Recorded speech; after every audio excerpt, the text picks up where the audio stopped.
There is a man who wanted to be a great writer, a present father, a devoted husband, a successful entrepreneur, and a fitness enthusiast. He wanted balance. He got it.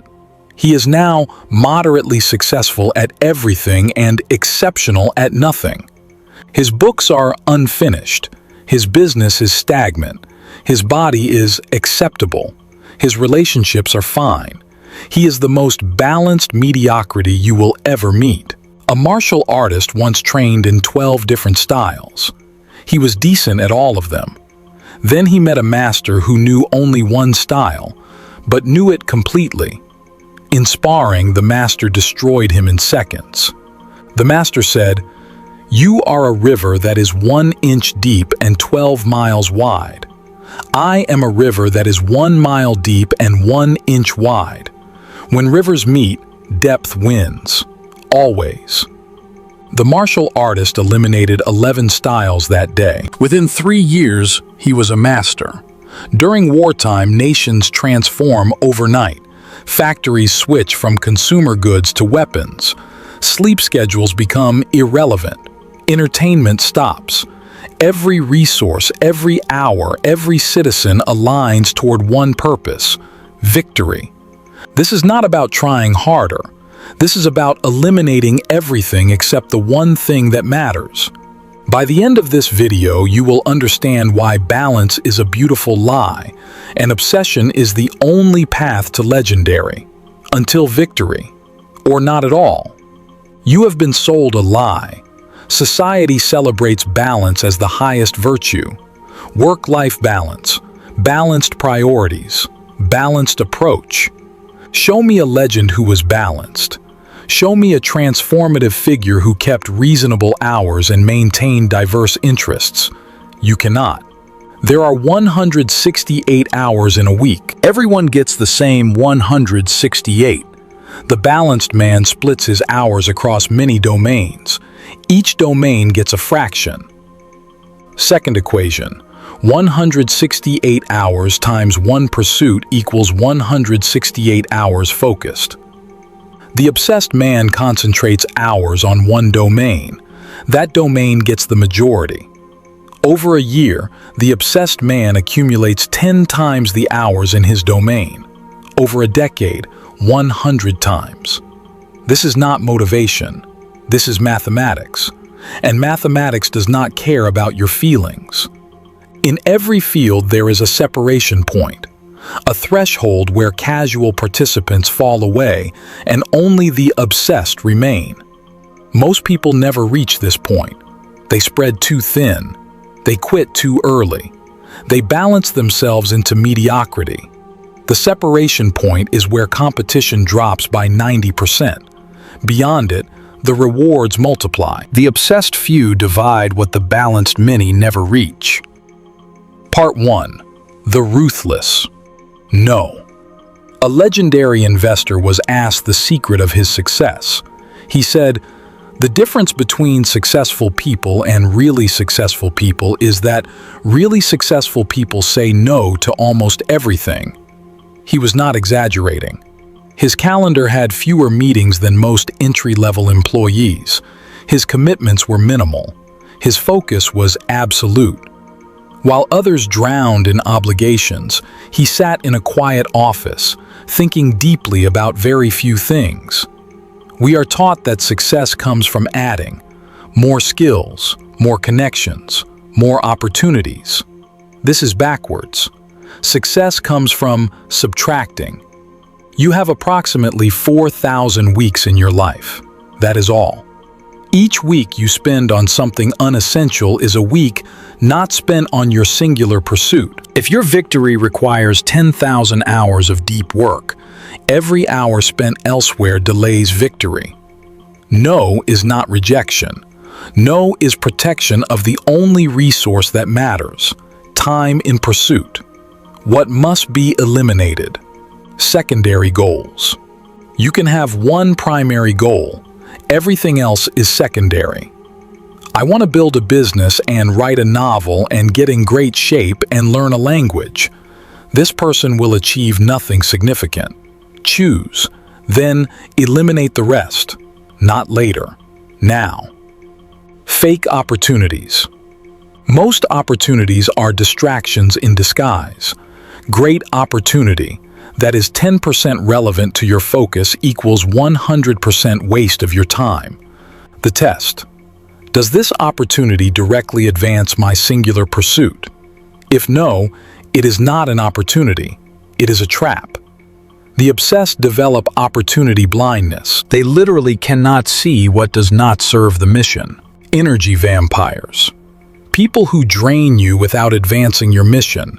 Complainers, critics, the perpetually negative, the endlessly needy. This is not cruelty. This is survival. Your energy is finite. Protect it like your life depends on it, because your victory does. Comfort addictions. Entertainment that does not restore. Social media that does not connect. Food that does not fuel. These are comfort addictions. Activities that feel good but produce nothing. The obsessed do not have time for comfort addiction. There is too much work to do. Comfort is the enemy of victory. Eliminate it ruthlessly. The good for the great. The hardest eliminations are good things. Good relationships that are not great. Good opportunities that are not perfect. Good uses of time that are not optimal. The obsessed say no to good constantly. They are holding out for great. The elimination protocol. List everything you are currently committed to. For each item, ask, is this essential to my singular victory? If the answer is not immediate, obvious yes, eliminate it. Clear the calendar. Empty the obligation list. Create the void. In the void, focus becomes possible. Part 2. The war footing. During wartime, everything changes. Factories switch production overnight. Sleep becomes optional. Entertainment stops. Every resource aligns toward one purpose: victory. This is war footing, and it is exactly how the obsessed approach their mission. They are not pursuing a goal, they are fighting a war. The dilettante treats their pursuit as a hobby, something to do when convenient. The dedicated treat their pursuit as a job, important but bounded. The obsessed treat their pursuit as a war, total commitment until victory or death. The level of your commitment determines the level of your results, always. What changes on war footing? Time becomes ammunition. Every hour is a round in your magazine. You have limited ammunition. Waste time equals waste ammunition equals lose the war. The obsessed track time with military precision. No hour is unaccounted for. No day is unplanned. Every moment serves the mission. Comfort becomes casualty. In war, comfort is the first casualty. It must be. Sleep when tired but not more. Eat to fuel but not to indulge. Rest to recover but not to escape. Comfort is peacetime luxury. You are at war. Relationships become strategic. In war, you choose allies carefully. The obsessed audit their relationships. Who advances the mission? Who detracts? This is not cold, this is clear. Environment becomes base camp. Your physical environment becomes your base of operations, optimized for mission effectiveness, nothing else. The obsessed do not decorate for beauty, they organize for function. Every item either serves the mission or is removed. The war footing protocol. Morning briefing. Review mission objectives for the day. Identify key targets and success criteria. Enter the day with battle plan in hand. Operational hours. Absolute focus on primary mission objectives. No non-essential communication. Work in concentrated sprints with tactical recovery. Evening debrief. Assess day's progress against objectives. Extract lessons for tomorrow's operations. Plan tomorrow's battle before sleep. Here is the secret about war footing. It is unsustainable. That is the point. Wars are not meant to last forever, neither is your campaign. Go hard, win fast, then rest. Do not pace yourself into a decade-long slog. The world is full of people waging half-hearted campaigns against their goals. They attack on weekends. They retreat at the first discomfort. And they lose. The obsessed wage total war. They commit everything. They accept that peace comes only after victory. Every pursuit has a final phase, the last 10% that demands more than the first 90% combined. Most people collapse here. They have worked so hard, so long. The end is visible, but the body and mind are exhausted. This is the final push. 90% done feels like almost finished. It is the most dangerous phase. The remaining 10% often contains the hardest, most tedious, most complex work. At 90%, good enough whispers constantly. Just ship it. Just launch it. Just call it done. Sometimes this is wisdom. Often it is exhaustion disguised as pragmatism. The obsessed save something for the end. They do not sprint from day one. They pace for the full campaign. When the final push arrives, they have reserves others do not. They set non-negotiable end dates.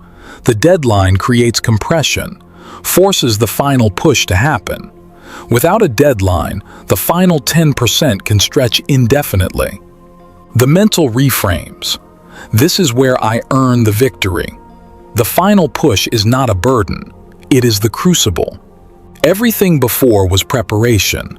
This is the test. Others quit here. I will not. You are not the only one in the final push. Many are. Most will quit. Most always quit. Your continuation is your separation from the pack. The end of the pain is visible. Unlike the long middle, the final push has an end you can see. Each day brings you closer. The countdown is real. The pain is finite. The victory is permanent. The obsessed do not feel stronger in the final push. They feel weaker than ever, but they continue anyway. They stumble, they crawl, they drag themselves toward the line, and they cross it. A man trained for 15 years to climb the world's most difficult mountain. He stood on the summit.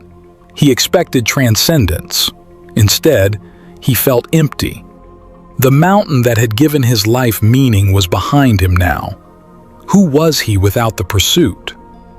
Victory is not the end. It is a waypoint.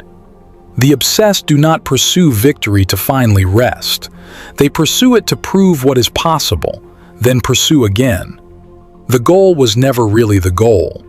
The goal was to become the person capable of achieving the goal. That person now exists, and that person is hungry for the next challenge. You came here seeking victory. You will achieve it if you apply what you have learned. Eliminate everything except the one thing. Go so deep on that one thing that people think you are crazy. Put yourself on war footing. Wage total war. Win. Rest. Rise. Repeat. This is the obsessed life. This is the only life worth living. Until victory. And then until the next one.